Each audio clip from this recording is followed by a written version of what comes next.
to the fifth and final breakfast in our series of events commemorating the Research Bureau's 25th anniversary.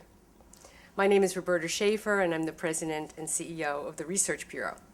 We'd like to express our gratitude to the Massachusetts College of Pharmacy and Health Sciences for hosting not only today's event, but all of the events in our series.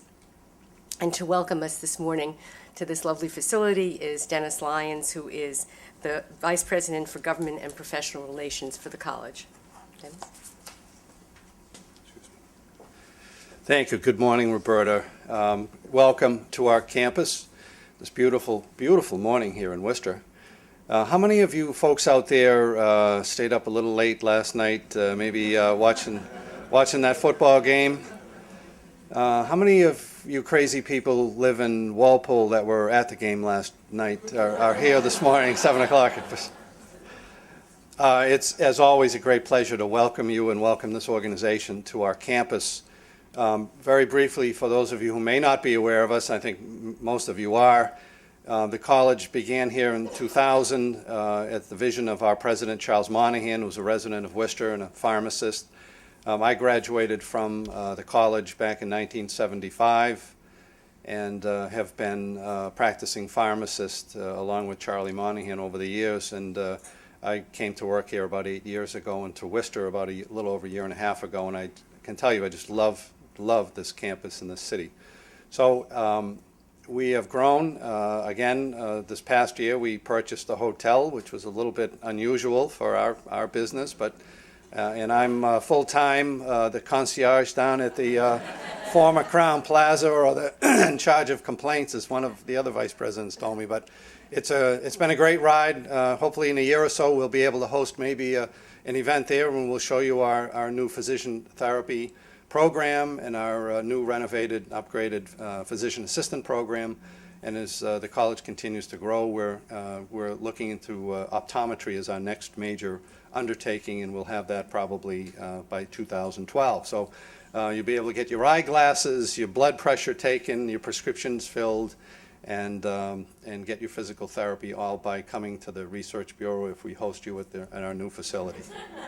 So anyway, have a great meeting. I met your speaker this morning, and he sounds like a terrific guy and very knowledgeable, and he too was, I think, up late watching the football game last night, but he's a trooper and he's here as well. So good morning, have a great meeting, and have a great day. Thank you.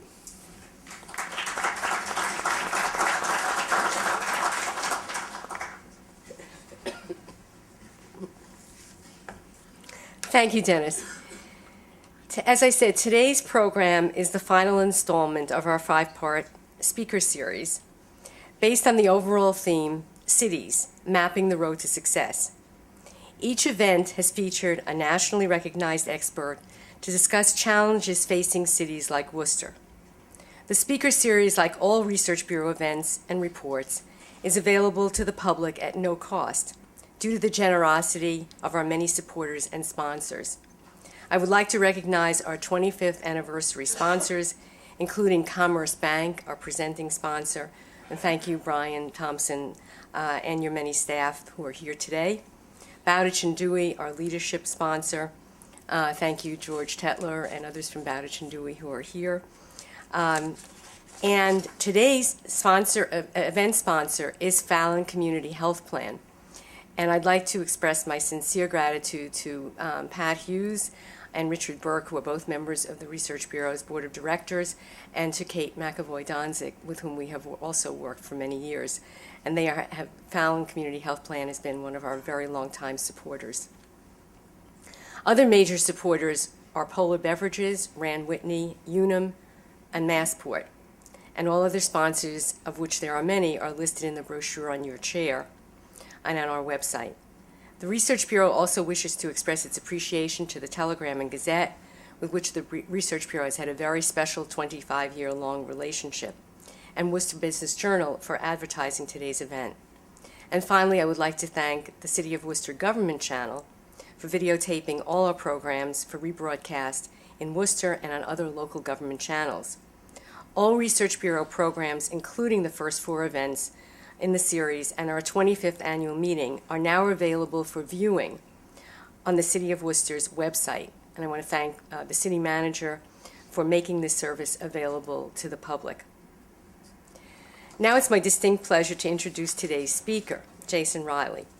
And following his presentation, we'll have some time for questions. And if you just raise your hand, Jean Dieso, who I think many of you know, will pass around the microphone.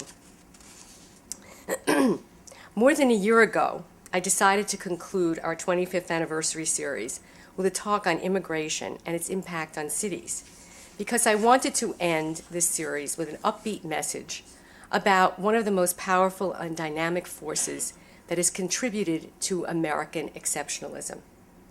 Since that decision, controversy has raged over illegal immigration, largely, I think, because of a lack of federal policy addressing it. But that should not divert us from the larger impact of immigration for the past 400 years.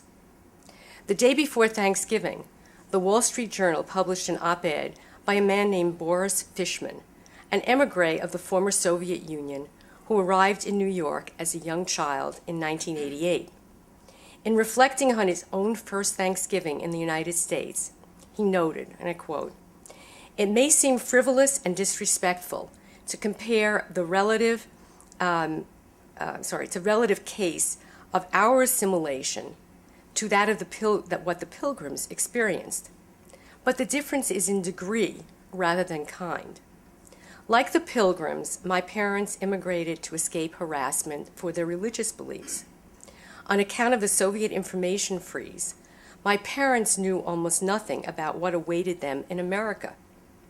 And like the Pilgrims, they knew they could never return. Immigration waters the dry garden of the Pilgrim story, keeping it from fossilizing into mere historical relic or branding fodder. In turn, the Pilgrim experience redeems immigration as the most American of rights." Of course, all of us are immigrants. This is me, not Forrest Fishman. All of us are immigrants except for those who are 100% Native American. And even if we hadn't had Mr. Fishman's experience ourselves, we have probably heard the stories handed down from previous generations who came here before us. I myself am first generation on one side and second on the other. Jason's roots go back much further, and while he may not know how far back or the particular unfortunate circumstances, it seems pretty clear that even though his last name is Riley, his family did not arrive from Ireland in the 19th century to escape the potato famine. What do the two of us, whose origins stem from two different continents, thousands of miles apart, share in common? First and foremost, we are both American citizens. And in the interest of full disclosure, Jason is my son-in-law and the daughter of two of my lovely grandchildren. As the saying goes, only in America. But his qualifications to address you here today go way beyond that. Jason is a member of the editorial board of the Wall Street Journal, where he has worked for 15 years. Prior to joining the Journal, he worked at USA Today and his hometown newspaper, the Buffalo News. He began his career at the Journal as a copy reader on the national news desk, and after a succession of editorial positions, became a member of the editorial board in 2005. While primarily an editorial writer, he also writes op-eds and book reviews for the paper and appears regularly on the Journal's TV show on Fox News, which, by the way, is on Saturday nights at 11 p.m., to discuss current events. Jason covers a wide range of topics, including economics, telecommunications, education, politics, race, and immigration. He's the author of a 2008 book on U.S. immigration policy, Let Them In, The Case for Open Borders. He holds a BA from the University of Buffalo in upstate New York, where he was born and raised, and he now lives in New Rochelle, New York, with his lovely wife, Naomi Schaefer Riley, and their two adorable children. Please join me in welcoming Jason to Worcester and to the Research Bureau's program. Thank you.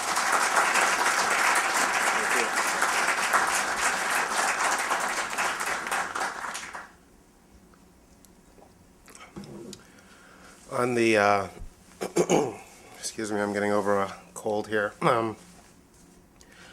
On the day the the book was published, Lou Dobbs was kind enough to invite me on his program. And suffice to say, he was unpersuaded by my arguments, but it was quite an experience nonetheless. When you're waiting for your turn to appear on the show, they put you in what's called a green room, where there's usually a little television, and you can watch the show progressing until it's your turn to go on. And before each commercial break, Dobbs tells the audience what's coming up next. And before my appearance, he said, "Next up, we have an author who wants to let even more illegal immigrants into the country. We'll be right back." So, needless to say, once I got out there, I didn't know quite where to begin in terms of correcting the distortion of the book's message, and I always welcome an opportunity to talk to people who will hear me out. So I want to thank Roberta and the Research Bureau for this opportunity to come and speak to you today, and thank all of you for turning out on this gorgeous morning in Worcester. I thought I'd start by talking a little bit about the book, because I think it ties in nicely to the topic of how immigrants impact cities. The title of the book, of course, is Let Them In, the Case for Open Borders. And the case for open borders is not a case for racing the border or ending U.S. sovereignty or one North American Union or any other such nonsense. It's a case for letting the free market decide how much foreign labor we need in this country. It's that simple. Right now, that determination is made by and large by politicians and public policymakers setting arbitrary immigration quotas. We'll let so many in from this country this year, so many in from that country next year. And like most exercises in Soviet-style central planning, it's been a complete disaster. We have dead bodies in the Arizona desert. We have thriving markets in human smuggling and document fraud in this country. And of course, we have 10 million plus illegal immigrants. So clearly, it's not working. And in the book, I argue that our public policymakers would do better to place free market mechanisms, such as viable guest worker programs, that allow the law of supply and demand to determine the level of immigration. This will help reduce illegal immigration, which is the goal, just as it did when we tried it after World War II in the form of a Bracero program for Mexican farm workers. The vast majority of people coming here from Latin America are economic migrants in search of work. They'd prefer to use the front door, and I think we should expand the legal channels for entry and let them in. In addition to reducing illegal entries, a guest worker program would have the added benefit of making us safer from a homeland security standpoint. Instead of chasing down people who come here to burp our babies and mow our lawns and chop off chicken heads and otherwise get a better return on their human capital than they can back home, our limited homeland security resources could be used to chase down real threats. Under the status quo, economic migrants are running interference for the bad guys. I'd much rather our Border Patrol be focused on drug dealers and gang members and potential terrorists and others coming here to do us harm. Right now, they're stretched thin pursuing people coming here to work. It's an inefficient use of limited resources, and it makes this country less safe than we would be otherwise. Now, my experience has been that after I make that argument, the goalposts sort of move. Once you explain how increasing legal immigration would be an effective tool in decreasing illegal immigration, the argument shifts to why we don't need legal immigrants either. The Wall Street Journal's position on immigration is of a piece with the paper's general philosophy, which I happen to share. We favor free people and free markets, and that includes free and flexible labor markets. Now, most people who self-identify as free market conservatives claim to share this belief, and usually they do. But one glaring exception seems to be when the topic turns to immigration. No self-respecting free market adherent would ever dream of supporting laws that interrupt the free movement of goods and services across international borders. But when it comes to laws that hamper the free movement of the workers who produce those goods and services, too many conservatives today abandon their free market principles. And one of the reasons I wrote the book is to show that there's no inconsistency in advocating for both free markets, and open immigration. Now, the subtitle of the book is 6 Common Arguments Against Immigration and Why They Are Wrong. And I chose that subtitle because over the years, I've heard the same arguments repeatedly. They're stealing jobs, they're depressing wages, they're filling our jails and prisons, they're overburdening our welfare system, and so on. Yet time and again, my own reporting and research has found these claims to be either way overblown or simply counterfactual. Now, one of the reasons I think a more economic-based approach to immigration policy is the way to go is because it's clear to me that all but a very small percentage of the people coming here illegally are economic migrants. And the available research on how immigrants impact cities supports that conclusion. Immigrants, by and large, are coming here to work, not to go on the dole. And their individual efforts to enrich themselves makes the rest of the country better off. A study released last year using the most recent census data concluded that immigrants, legal and illegal, make significant economic contributions to the U.S. economy. And if you want to study the impact of immigrants, big cities are certainly the place to look. The largest 25 metropolitan areas in the U.S. account for 41% of the country's total population, half of our GDP, and 2/3 of our immigrants. And even though in the past 15 years or so, immigrants in the U.S. have been expanding beyond the traditional gateways of New York and California, immigrants remain concentrated in just a handful of the country's largest metropolitan areas. Roughly 1 in 3 residents of Miami, Los Angeles, San Francisco, and New York's metro areas is an immigrant. And nearly 1/3 of all immigrants in the U.S. live in just 3 metropolitan areas, New York, LA, and Miami. By contrast, just 1 in 20 residents of cities like Pittsburgh and St. Louis and Cleveland are foreign-born. Now, trying to determine causal relationships is tricky. Economists can't say for certain whether immigrants come to the metropolitan areas because they are growing or that these areas are growing because of the immigrants. But what the data do show is that immigration and economic growth go hand in hand. And areas that do experience large influxes of immigrants, legal or illegal, certainly don't seem to be experiencing economic harm as a result. Between 1990 and 2006, the metro areas with the fastest economic growth were also the areas with the greatest increase in the immigrant share of their labor force. Over that period, for example, Dallas, Phoenix, and Houston metro areas experienced the fastest growth in the immigrant share of their respective labor forces. Dallas was the fastest. In 1990, just under 10% of its labor force was foreign-born. By 2006, it was 22.5%. Yet over that same period, Dallas, Phoenix, and Houston all experienced economic growth well above the average of the nation's top 25 metro areas. By contrast, the Cleveland, Pittsburgh, and Detroit metro areas experienced the slowest economic growth and among the smallest increases in the immigrant share of their labor force.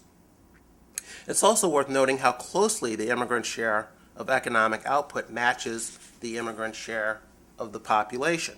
In Pittsburgh, for example, immigrants make up 3% of the population and 4% of the economic output. In Miami, they represent 37% of residents and 38% of economic output. And surveys of the top 25 metro areas show that immigrants are playing a consistently proportionate role in local economies. Another indication that immigrants come to this country first and foremost to work is that they tend to be overrepresented in the labor force. In Boston, for example, immigrants are only 16% of the population, but they're 19% of the labor force. State studies of the impact of immigrants have reached similar conclusions. A 2007 report on how Latino immigrants impact Arkansas's state coffers found that they have, quote, a small but positive net fiscal impact on the Arkansas state budget. Taking into account both education and health care, immigrants cost the state $237 million in 2004, but made direct and indirect tax contributions of $257 million. Even more important, the report found, immigrants in Arkansas generated some $3 billion in business revenues. According to the authors, without immigrant labor, the output of the state's manufacturing industry would likely be lowered by about $1.4 billion, or about 8% of that industry's contribution to the gross state product. Immigrants also saved the state a bundle in manufacturing wages. It would have cost $95 million more for the same output without immigrants in Arkansas. Not only could those savings be passed on to consumers in the form of lower prices, but they also help keep Arkansas businesses competitive. In 2006, the University of North Carolina issued a similar report profiling that state's immigrant population. There, researchers found immigrants to be a small net cost, $61 million to the state budget, which came down to an estimated $102 per Latino resident in the state. Though the authors cautioned that for a proper understanding of the overall impact, quote, the cost must be seen in the broader context of the aggregate benefits Hispanics bring to the state's economy. Like Arkansas, North Carolina's economy is better off because of immigrants. By expanding the population, and thus the demand for housing, and cars, and clothes, and refrigerators, and washing machines, and televisions, and countless other consumer goods and services, these newcomers expand markets and help businesses' revenues grow. Imported human capital also translates into more economic output and cost competitiveness in important industries. According to the University of North Carolina study, without Hispanic immigrants, North Carolina's construction industry output would almost certainly be lower, and the state private sector would be paying nearly $2 billion more in wages.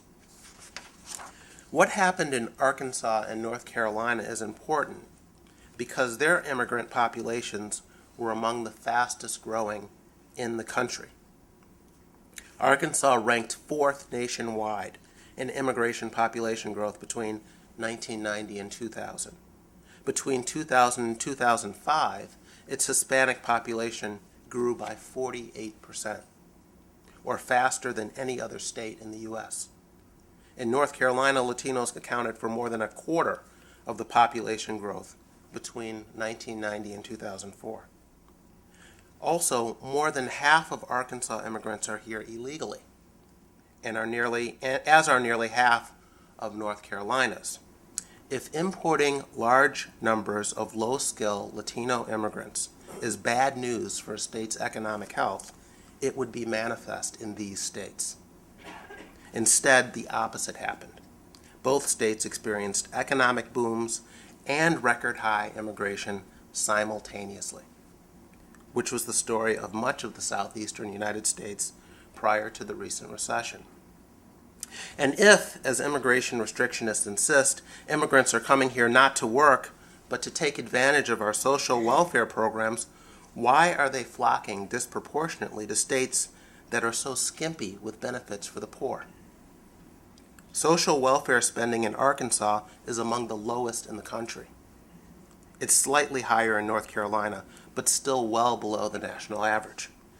The same holds true for other states that are experiencing big increases in immigrant populations, including South Carolina, Utah, Georgia, Arizona, Tennessee, Alabama, Indiana, Mississippi, Kansas, Nebraska, and Iowa. There appears to be no correlation between generous welfare benefits and growing immigrant populations. If Arkansas is the Scrooge of welfare benefits, California is closer to the Santa Claus. Yet it's the latter's immigrant population growth that has been slowing. The Latinos coming here today are economic migrants first and foremost. They settle where they do based primarily on the availability of employment. And once there, they help expand the economy and create more jobs. The U.S. is a magnet for people looking for work, not handouts. Let me tell you about one other state study. In 2006, the state of Texas, which is home to our second largest illegal population after California, issued a report on how undocumented immigrants affect their state budget. The study, which was done by the State Controller's Office, looked at gross state product, revenues generated, taxes paid, and the cost of state services. Education was the largest cost, while state-paid health care for illegals was, quote, a small percentage of total health care spending. But the most interesting finding was that illegal immigrants in Texas generate more taxes and revenue than the state spends on them. Let me repeat that. Texas, the second most populous state in the country, with the second most immigrants and the second most illegal immigrants, found that illegal immigrants generate tax revenue, more tax revenue than the state spends on them.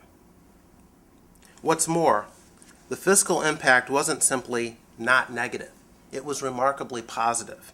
Without immigrants, without illegal immigrants, Texas is worse off economically. The report found that, quote, the absence of the estimated 1.4 million undocumented immigrants in Texas in fiscal 2005 would have been a loss to our gross state product of $17.7 billion. Also, the Comptroller's Office estimates that state revenues collected from undocumented immigrants exceed what the state spent on services, with the difference being $424.7 million. Let me close by saying that I don't deny that there is a cost component to immigration. Of course there is, particularly in border states and states with generous public benefits. My argument is that the benefits far outweigh these upfront costs.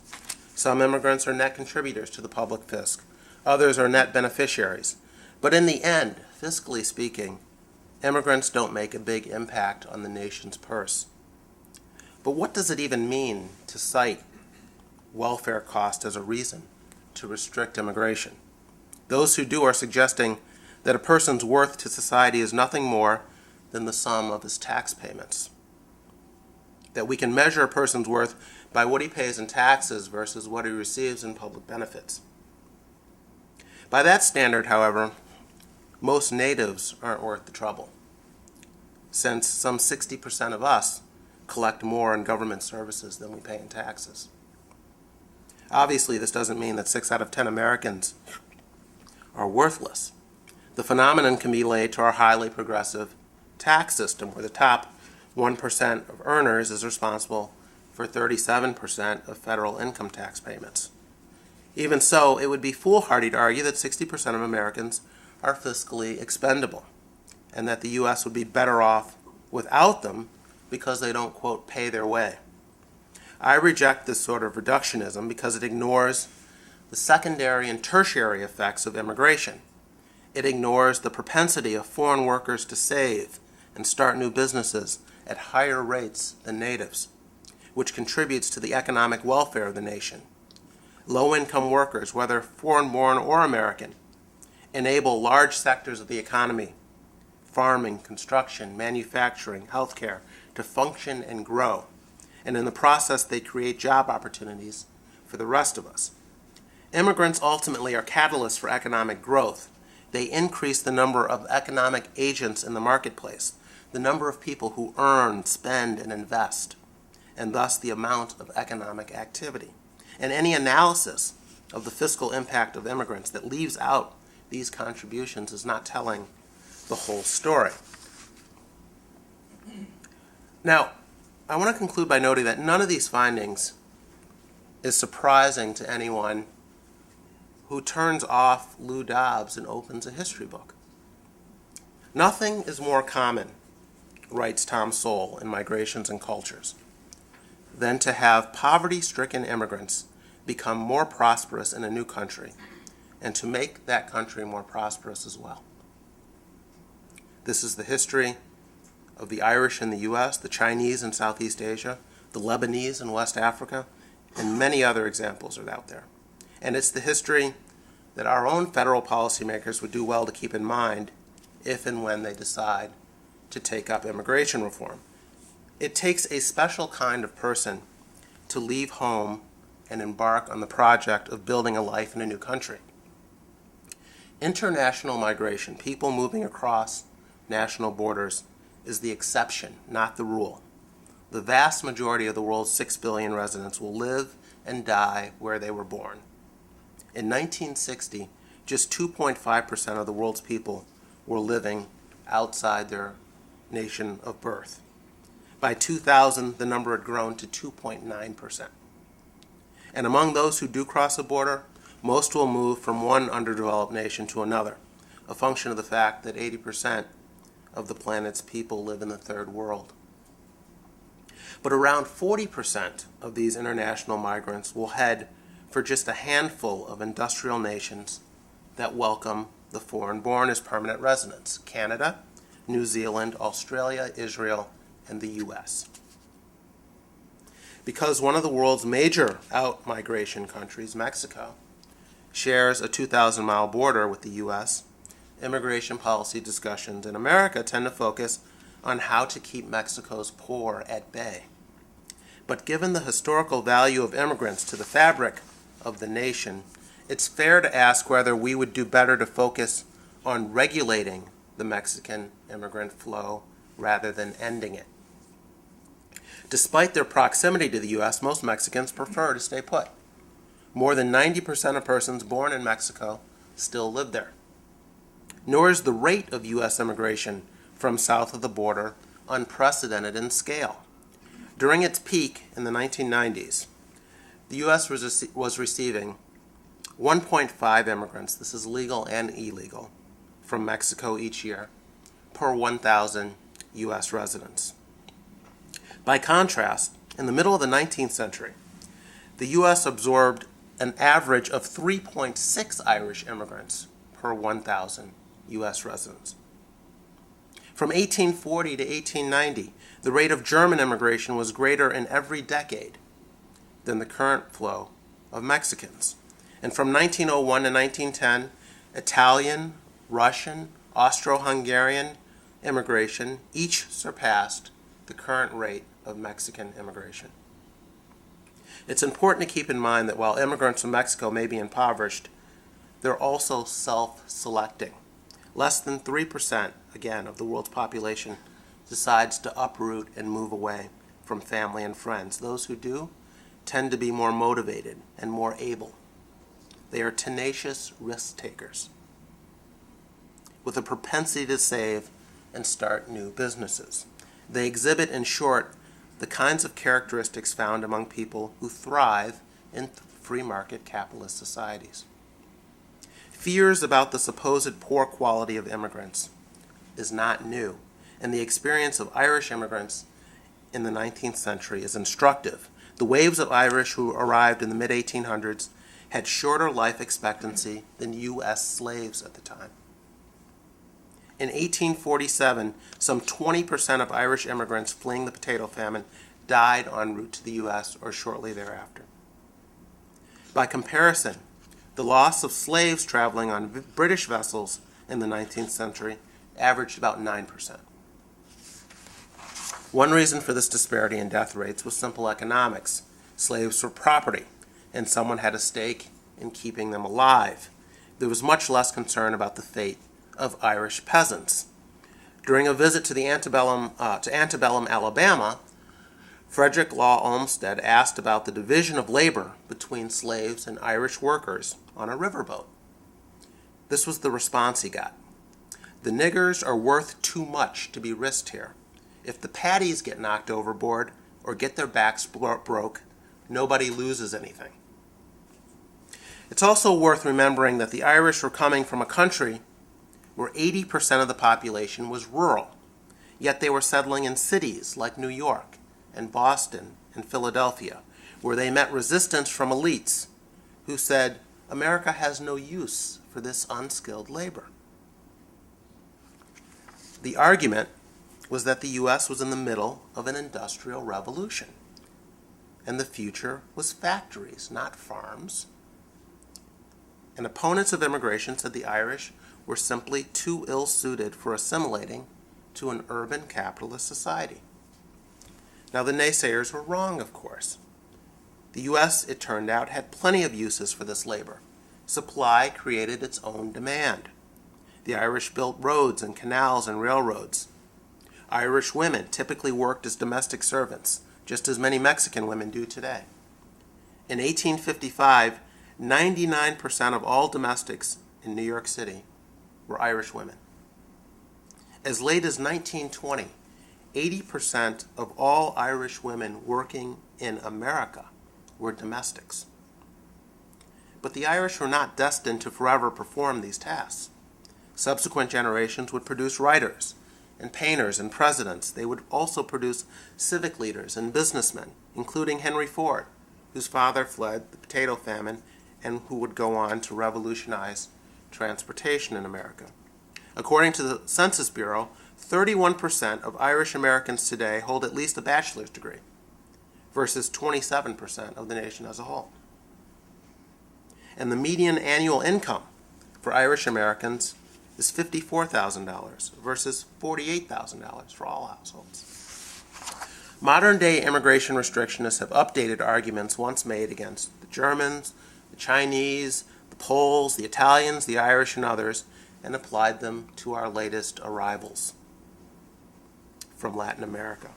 We're told that undereducated Mexicans have nothing to offer our knowledge-based society, that they start off way too far down the socioeconomic ladder to ever catch up, that they will forever be stuck doing menial jobs. Yet the experience of the Irish and other immigrant strivers from Europe and Asia suggests that the challenges faced by Latino immigrants today are neither new nor insurmountable. The biggest difference between today's influx of immigrants and previous waves is that so many Latinos migrate illegally. Unauthorized immigrants comprise only about 4% of the U.S. population, but Mexicans account for more than half of all illegal aliens in the country, making them the face of the problem. A popular assumption is that people who cross the border illegally must be more prone to crime and other bad behavior. But the reality is that the typical illegal immigrant is otherwise law-abiding and here to work, not to collect public benefits. Immigrants in the U.S. of every nationality, and regardless of their legal status, are arrested and incarcerated at lower rates than their native-born counterparts. And the low-income immigrants who do qualify for public benefits actually sign up at much lower rates than low-income natives. If we have a problem with immigrants collecting public benefits, cut the benefits, not the immigrants.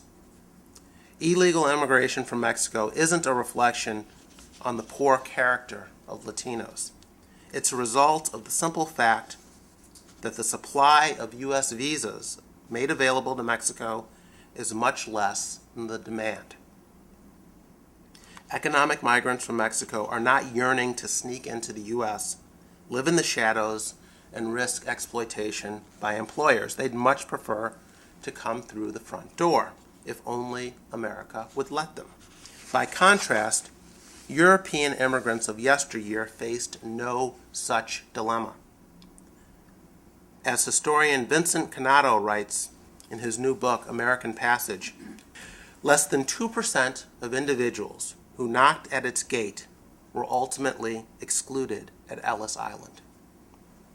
Less than 2%. Unless you had tuberculosis or were Asian, you got in. That is not the case with Mexicans today. There's no denying that low-skill immigration has economic costs, particularly in border regions and, again, states with generous public aid programs. But when those costs are properly weighed against the benefits, America still has much more to gain than lose from people coming here to seek a better life. These economic migrants tend to be younger and healthier than the native population. They work harder, as evidenced by their higher labor participation rates and lower rates of unemployment. Moreover, as Asia and Western Europe morph into giant retirement communities due to stagnant population growth, the in-migration of young workers from poor countries gives the U.S. an important edge. A smaller workforce can mean less overall economic output. Without enough younger workers to replace retirees, health and pension costs can become debilitating. And as domestic markets shrink, so does capital investment. By contrast, growing populations expand the market for goods and services. They also spur research and development. Domestic policies that encourage immigration help keep our population young and vibrant. Immigrants are giving the U.S. a distinct comparative advantage in human capital, which is no small matter in an increasingly globalized economy. There's an old Ellis Island motto that went like this: "The cowards never came, and the weak died on the way." It's blunt, but it's very direct and very descriptive and very apt, I think. We're a nation of hardworking. We're not simply, America is not simply a nation of people with ancestors from other places. We're a nation of hardworking, upwardly mobile immigrant drivers. Today's Latino immigrants aren't any different. They're just newer. I'll stop there and take some questions if you have them.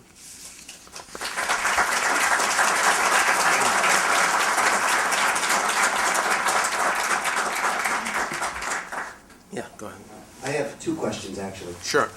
The first is, why, we all know before World War I, anybody who could afford a ticket to get on a boat could come to the United States.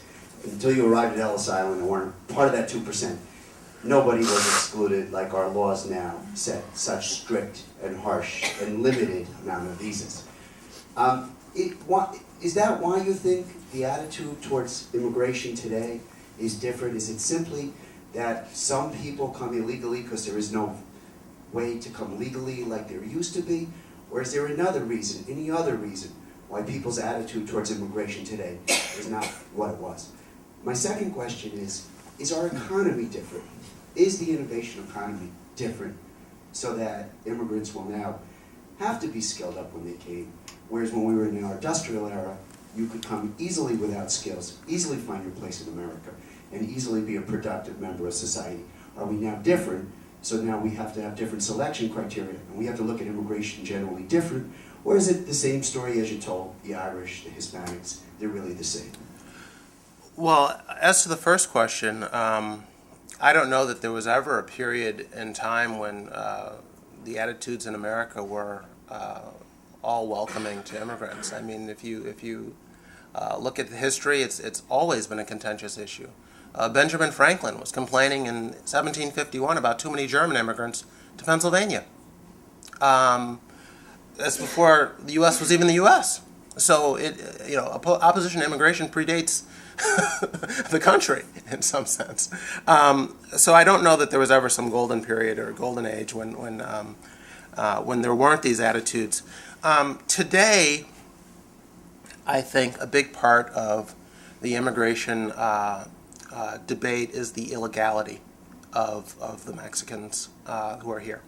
I think America sees itself rightly as a nation of laws, and these folks are rampantly breaking our laws. The federal government is not doing its job to control the border. If you live in one of these border areas in Arizona or Southern California, the quality of life is diminished, and the local officials have their hands tied because it's a federal issue. The federal government is supposed to take care of this, and governors and mayors can only do so much. And they do what they can, but it's not enough. It's something that the federal government has to handle, and the federal government has simply done a very poor job of addressing the issue. So I think that is primarily the source of the frustration today. In terms of your second question, yes, the argument today is that we're in a knowledge-based economy. The argument in the middle of the 19th century was that we were in the middle of an industrial revolution. And why are peasant farm workers going to help us build cities with factories? They're not suited for this. We don't need them. That was what the argument was 150 years ago. They were wrong. That's all I can say. They were wrong. Will the people saying that the immigrants coming today are ill-suited to our knowledge-based economy be wrong? I don't know that I'll be around to make that determination. I don't have a crystal ball. What I can say, though, with some certainty, is that the people coming are coming to work. And if the jobs aren't here, they won't come or they'll go home. America is not an easy place to be poor. It's much easier to be poor back home where you speak the language and it's typically warmer. And that's why you see immigration trends closely sort of shadow the economy. When our economy is doing well, more people are coming. During recessions, fewer people are coming. These folks behave in very economically rational ways. So if they don't think there are jobs here that they can find or that they're qualified for, they won't come. And I'm confident that the market can determine the level. Guest worker programs will be able to determine the level. If you say to a business, okay, post for this job. If you don't get any takers, then you can post internationally for this job. I believe that is the way to go. But I think they're economic migrants first and foremost, and if the jobs aren't here, they won't come. I don't think that's something we need to worry about. Hi, good morning. Good morning. My name is William Rowe. Mine will be a two-part question too. And you just touched on illegalities and what we have to do as a country. There's a database out there, I believe it's E-Verify. Do you think companies nationally are using that? And you're very statistical in your presentation. Do you have any data on, is it an obligation for chambers of commerce and people across the country that network with the business community to check on those if the database is there? And number two, open borders. Could you qualify what you mean? And I'm going to say that and try not to be selective. We just had the largest cocaine bust in the state's history last week in Boston. That came across the Mexican border, and one was illegal. So I'd like to, I'm not trying to be selective, but I'd Sure. like you to answer those questions. Thank you. On E-Verify, my understanding is that it is a program. This is, I don't know if everyone knows what this is. This is a federal program that requires employers to check new hires against the federal database. The criticism of the program is that the database is flawed and that the E-Verify database is in reality a Social Security database, and there are too many false positives and that it's too error-prone. That's one complaint. But the major complaint against E-Verify, or the major criticism of E-Verify, is that it doesn't catch identity theft. In other words, if I have a valid Social Security number that just doesn't belong to me, E-Verify won't catch that. And that's one major flaw of the system. But E-Verify, the real question about E-Verify is whether our employers should be deputized as Border Patrol agents. Is it their job to do this? And how much of a burden should we place on employers? Given the rampant document fraud out there, I don't know that it's fair to put this all on the backs of employers. Obviously, employers bear some responsibility. You know, you can't hire kids to work. You have to check criminal backgrounds if the guy's going to be working with kids or something like that. But do you need if an employer doesn't have if the government isn't providing reliable forms of identification, is it fair to blame employers for not being able to verify someone's identity? I mean, with E-Verify, you're supposed to punch in some numbers, you get a thumbs up from the government, you can hire this person, and that's supposed to put you in some sort of safe harbor. That hasn't been the case. Those businesses have still been raided. And while the safe harbor, I guess, has shielded the company from criminal prosecution, They're still out there on CNN. The the meatpacking plant is still getting raided. They're still getting all the bad publicity, and they'll say, everyone we hired, we got a thumbs up from under E-Verify or from the government. How can you blame us for this? So there are still flaws in the system, but I think this is primarily a federal responsibility. Managing our borders is a federal responsibility, and I think that the best way to do that is to allow the demand for work visas to match the supply. And I think that will take care or put a huge dent in the document fraud industry that has resulted in calls for things like E-Verify. In terms of the what I mean by open borders, I spoke about this a little bit in the speech. The argument for open borders is an argument for letting the law of supply and demand determine the level of immigration in this country. That's what the argument is. We don't do that right now. And I think if we did do that, we'd have less illegal immigration and we'd be a safer country because our Border Patrol would be able to focus on the next Times Square bomber, not who's coming here to be a nanny. That's the argument for open borders. It's an argument for a free market system for determining the level of immigration. Good morning. My name is Joe O'Brien. I'm the mayor here in the city. I want to thank you very much for your talk and the Research Bureau for sponsoring. You know, this city has always been a great city of immigrants, as I'm sure you know, and continues to be. And I would make a case that immigration continues to strengthen the city. Two quick comments and one question. One is, it's good to hear your point about the criminal activity rates of undocumented or illegal workers, because I think over this last year with the discussion about immigration, there's been a lot of kind of stories, individual stories, that kind of try to make a case that there's a disproportionate amount of crime among undocumented or illegal workers. And I think the statistics, as you're saying, don't prove that to be true, that they actually engage in criminal behavior at much lower rates than native folks, which is important for people to understand. And then the second thing I just wanted other comment is, anyone who's visited the border in Texas or California, as I have, know that only the very strong and the very brave still get you. You made that as a previous comment. But even today, to get across that border is no small undertaking as an illegal person. So clearly, you know, we're getting people that are very resilient and are committed to coming here. I would say, by and large, to work and support their families. The question I have is, as I understand, over the 50s and 60s, there was the agriculture and other guest worker programs. The Bracero program was one that you hear often talked about.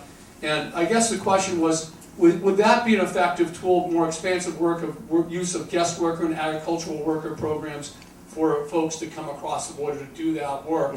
Would that be a much more effective way of combating some of the challenges that have come with the current system? Sure. Just one point on crime. The previous questioner asked about drug dealing along the border. That's what Border Patrol should be focused on. But that's a drug dealing problem. That's not an immigration problem. I mean, there's a tendency to conflate the two. I mean, your libertarians say, you know, the answer to that is legalizing drugs or decriminalizing certain drugs and drying up the market in that way and regulating the drugs instead of leaving it to the criminals. But again, that's not a immigration issue. That's a drug issue. And I very much want Border Patrol to be focused on that, not chasing down someone coming here to work in a meatpacking plant who isn't dealing drugs. But the crime statistics are quite startling.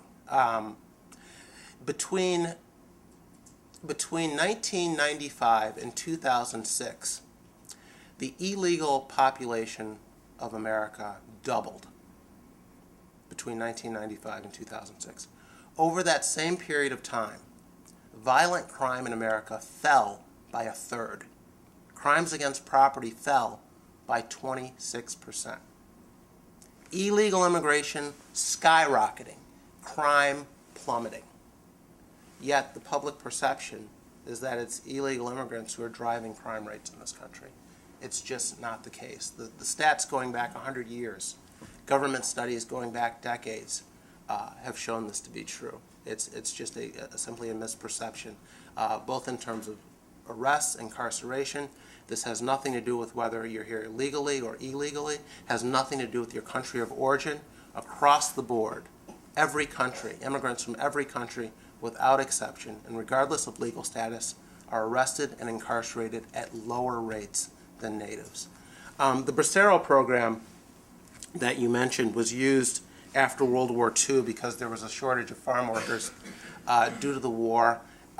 It was extremely effective in reducing illegal immigration from Mexico. This was a program that handed out work visas essentially to Mexican farm workers to come work in the U.S. And this legal channel resulted in plummeting illegal entries. And the system met opposition from unions in the 60s and was ultimately shut down. It was not an ideal system.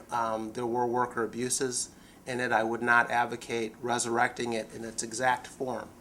But the idea behind it, the template, is the correct one, which is expanding legal channels will result in fewer people trying to enter illegally. So I think that is the type of system we should be considering, not only in agriculture but in other industries as well.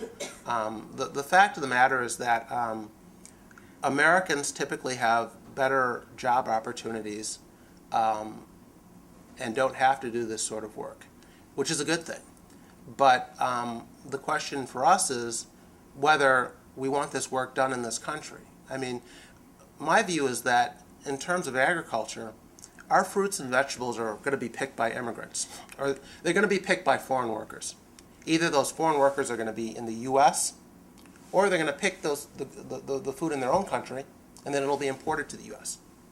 One way or another, though, it's going to be picked by foreign workers. And the question for us is, would we rather those jobs be done here? And I'd argue yes, because when the fruit picker in Arizona is not only a job for the fruit picker, it's a job for the person transporting the fruit, the person marketing the fruit, the person selling the fruit, the person advertising the fruit, the person packaging the fruit. And all of those surrounding jobs tend to be done by natives.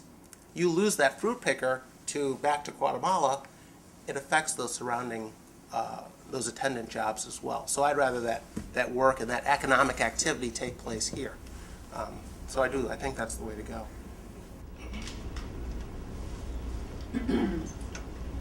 Thank you. I found your discussion interesting. I'm not sure I agree with everything you said, but as a child of immigrants myself, I'm familiar directly with the immigrant experience.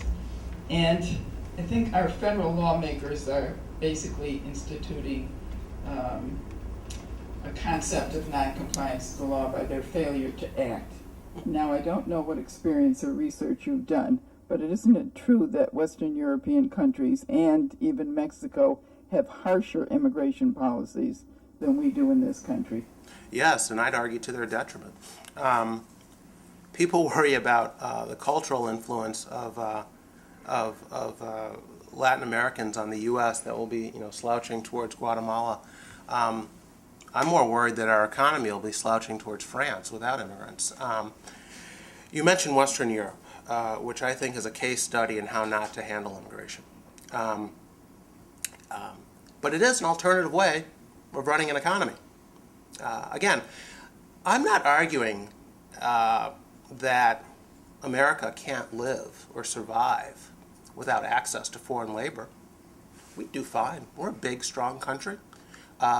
We'd get by, just like we do when Congress imposes tariffs on steel or sugar or something other, I would argue, misplaced economic program. But we'd do okay. But economics is about trade-offs. It's about weighing the costs and benefits of alternative courses of action. And I don't want to just get by. I want to thrive as a nation. And I think that we would be better off with access to foreign labor. But it's not a question of whether the country or whether the nation as a whole can survive, which speaks to your question. There are alternative ways of running an economy, and Western Europe provides one alternative model. Huge social welfare states, very rigid labor laws, where nobody hires anyone because it's impossible to fire anyone. Therefore, Productivity is much lower in places like France and Germany and Spain and Italy than it is here. Unemployment is typically much higher. In America, 10% unemployment is a recession. In France, it's the norm. I don't want to be France. We're outsourcing jobs in this country, as a matter of fact. We're also insourcing them. But in any case, Western Europe is an alternative way of running an economy. Their laws are put in place to protect the worker rather than to protect the consumer. And as I said, the result is typically higher unemployment and lower productivity than you find in the U.S. I think immigrants help keep our labor markets much more flexible than you get in Western Europe, and I would not want to move in that direction. I don't see France as an economy I want to replicate in America. Next. Hi, I'm Marcia Hone. I'm from the Immigrant Learning Center in Malden. So I have both a comment and a question. One thing I didn't hear you touch on, Jason, was immigrant entrepreneurship. We've done several research studies about that in Massachusetts, where you're looking at job creation by the immigrant population, which starts right at the neighborhood level, where immigrants move into storefronts because the rents are cheap, and establish businesses that may not create a lot of jobs, but at least do revitalize those neighborhoods. And I suspect you see that all over Worcester with little bodegas and nail salons and reviving economic activity.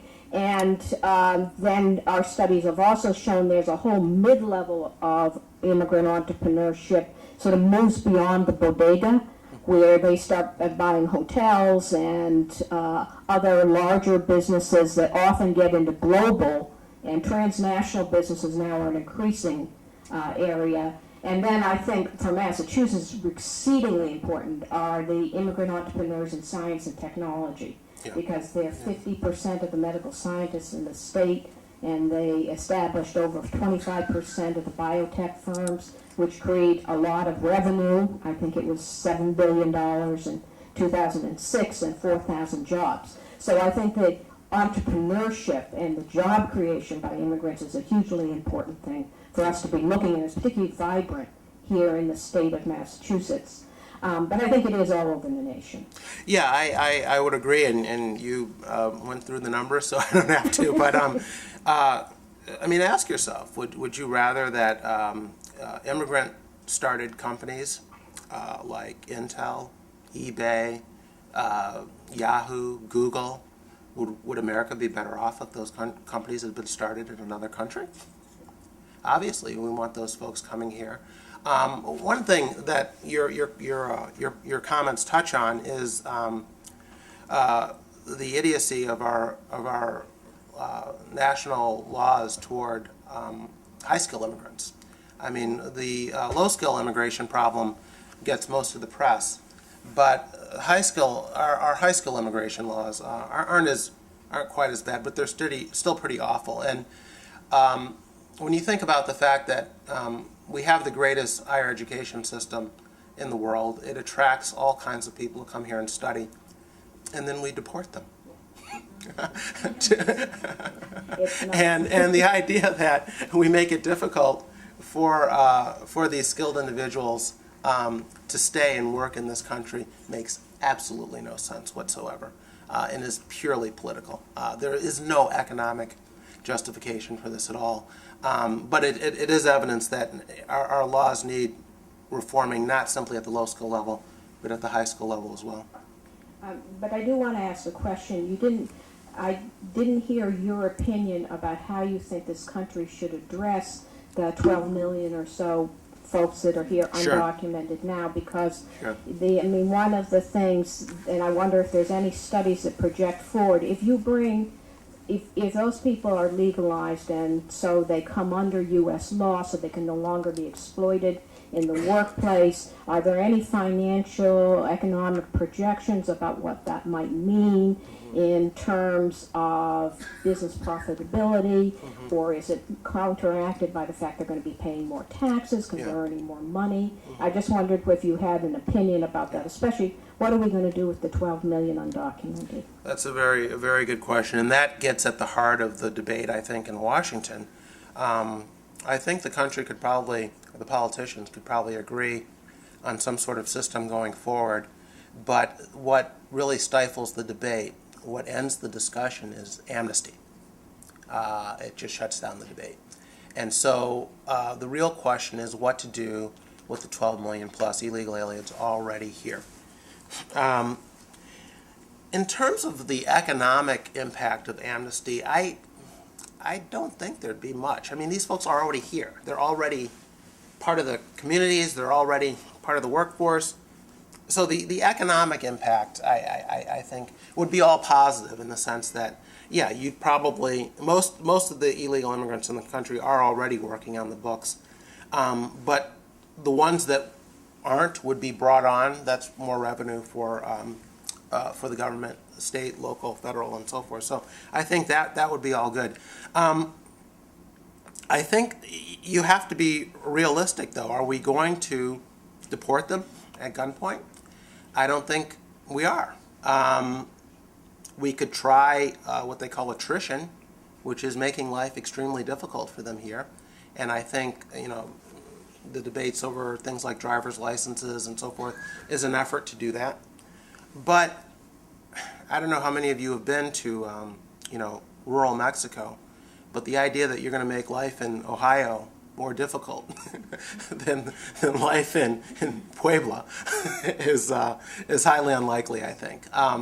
So the question is what to do. I don't have a problem with some sort of earned amnesty, making them jump through some hoops, whether it's pay taxes, submit to a background check, pay some sort of penalty or fee in order to legalize their status. Some acknowledgement that they broke the law, I think, is certainly in order. But my argument, which is kind of, I don't know if it's indifferent or radical or what, is if we can't agree on what to do with this huge illegal population here, do nothing. Benign neglect. And here's my argument. Their children will be U.S. citizens, so you don't have to worry about them. As for the adults, they will age and pass on with the rest of us. As long as we have policies in place that don't continue to feed that illegal population, it will decline on its own. And that's why I think if we get the other stuff right, the illegal population here will shrink on its own and take care of itself.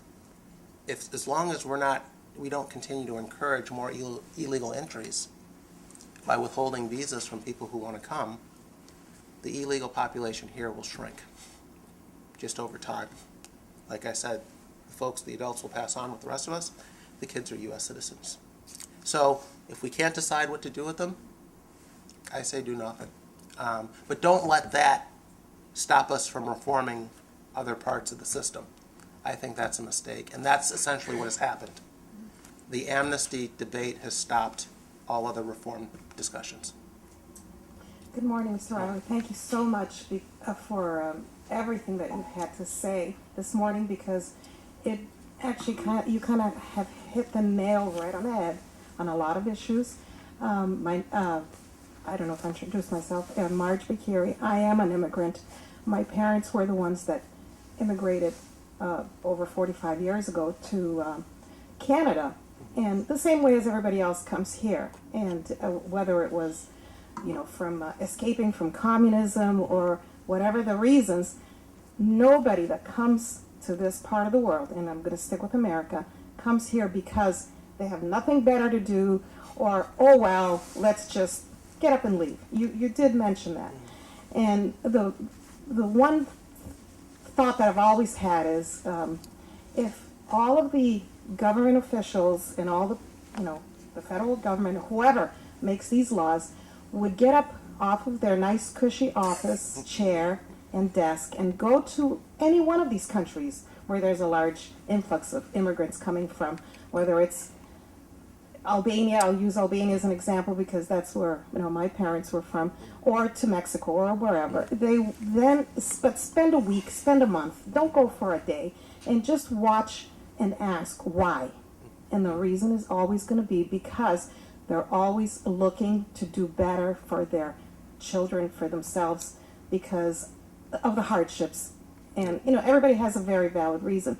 When I was in Albania in 1995, I went to a village. I went on a mission with the New England Albanian Relief Organization, and I was in a car with about 4 or 5 young adults that were taking me, you know, to this village. And one of them says, Amerik, Amerik, Amerik. And I thought, huh. And he goes, Ha-mer-ik.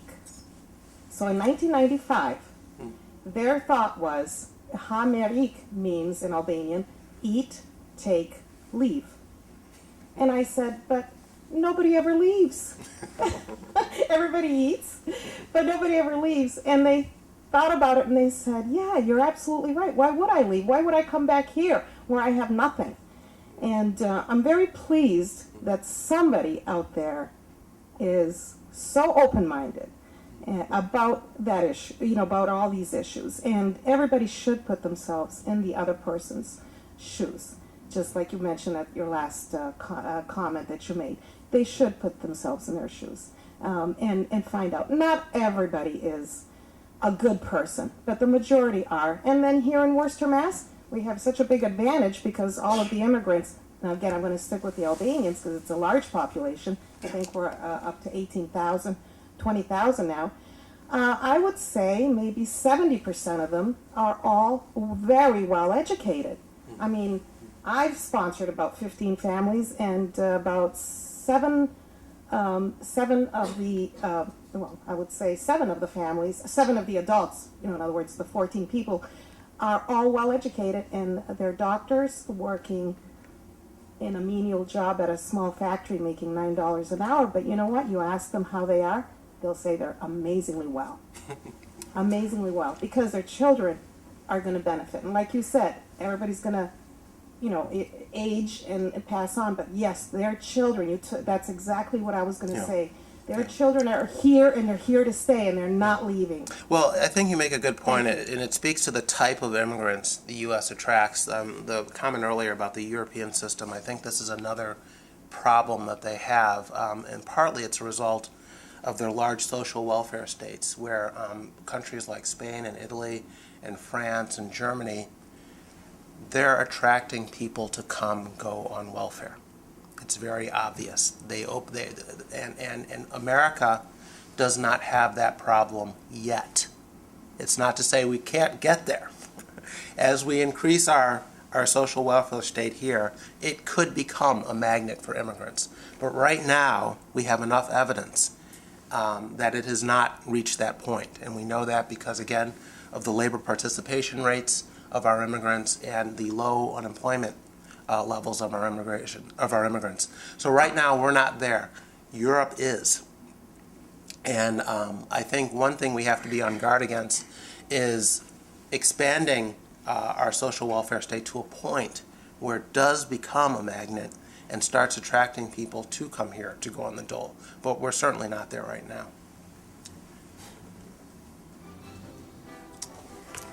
Thank you very much.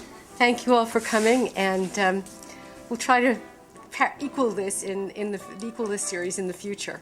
I really appreciate all your participation, and thank you very much, Jason, for a great talk. Have a nice day.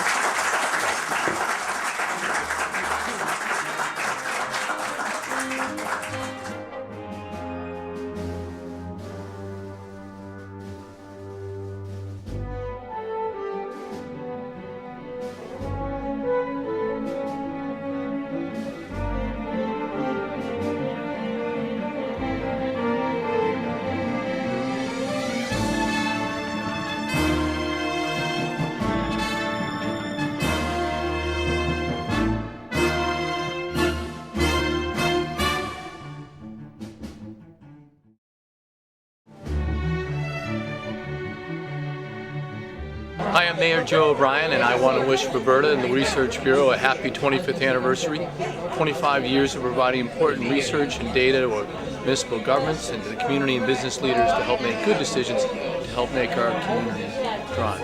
thank you for your great work. I'm thrilled to be part of the anniversary of the Research Bureau. I was involved in its creation.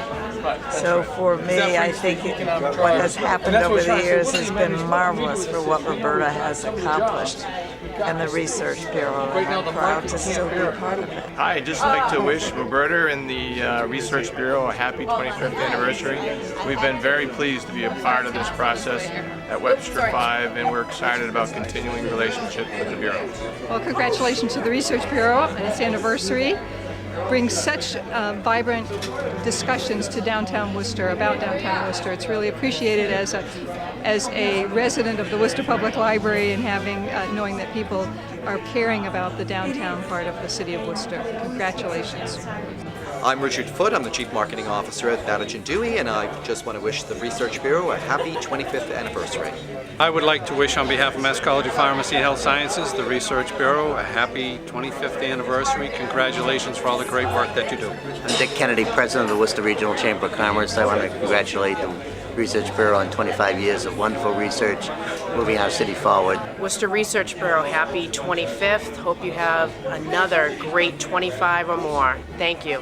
I want to wish the Research Bureau just a terrific another 25 years. The first have been fantastic. Congratulations on doing just a fabulous job running the Research Bureau for these last 25 years. You have been part of the conversation that's helped make Worcester the wonderful place it is to do business and live and work. Happy anniversary, everyone at the Research Bureau. It's great to be wishing you 25 years of success. Anniversary to the Research Bureau on 25 years of civic engagement.